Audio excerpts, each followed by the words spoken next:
Tova Sullivan prepares for battle. A yellow rubber glove sticks up from her back pocket like a canary's plume as she bends over to size up her enemy.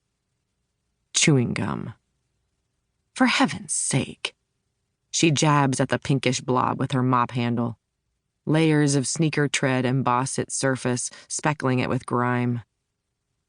Tova has never understood the purpose of chewing gum, and people lose track of it so often. Perhaps this chewer was talking ceaselessly, and it simply tumbled out, swept away by a slurry of superfluous words. She bends over and picks at the edge of the mess with her fingernail, but it doesn't budge from the tile. All because someone couldn't walk 10 feet to the trash bin.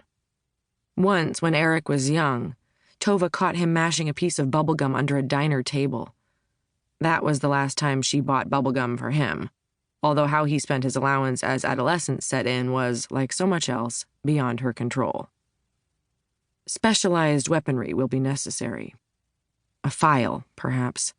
Nothing on her cart will pry up the gum. As she stands, her back pops. The sound echoes down the empty curve of the hallway, bathed in its usual soft blue light, as she journeys to the supply closet. No one would fault her, of course, for passing over the blob of gum with her mop. At 70 years old, they don't expect her to do such deep cleaning. But she must, at least, try. Besides, it's something to do. Tova is Sowell Bay Aquarium's oldest employee. Each night, she mops the floors, wipes down the glass, and empties the trash bins. Every 2 weeks, she retrieves a direct deposit stub from her cubby in the break room. $14 an hour, less the requisite taxes and deductions. The stubs get stashed in an old shoebox on top of her refrigerator, unopened. The funds accrue in an out-of-mind account at the Sowell Bay Savings and Loan.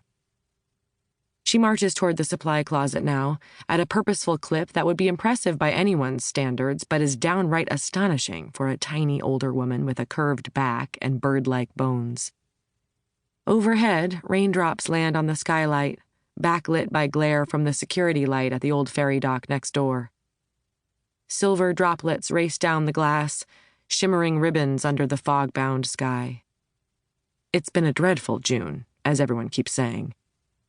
The gray weather doesn't bother Tova, though it would be nice if the rain would let up long enough to dry out her front yard. Her push mower clogs when it's soggy.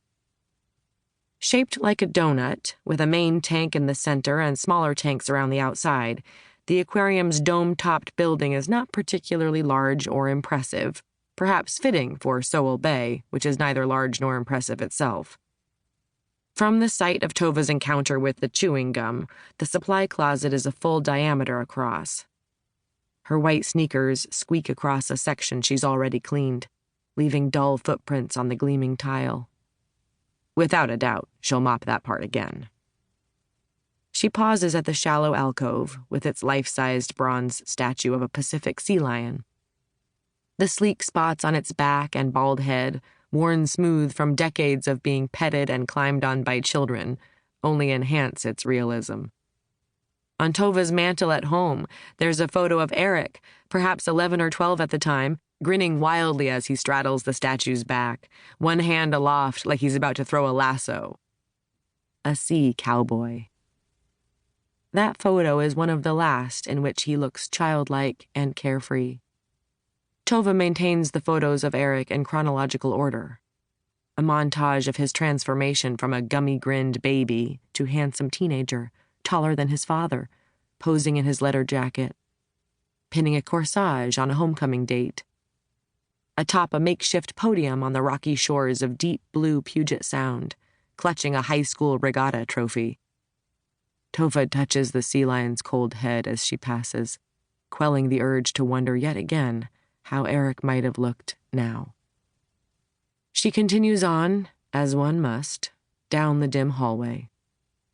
In front of the tank of bluegills, she pauses. "Good evening, dears." The Japanese crabs are next. "Hello, lovelies." "How do you do?" she inquires of the sharp-nosed sculpin. The wolf eels are not Tova's cup of tea, but she nods a greeting. One mustn't be rude.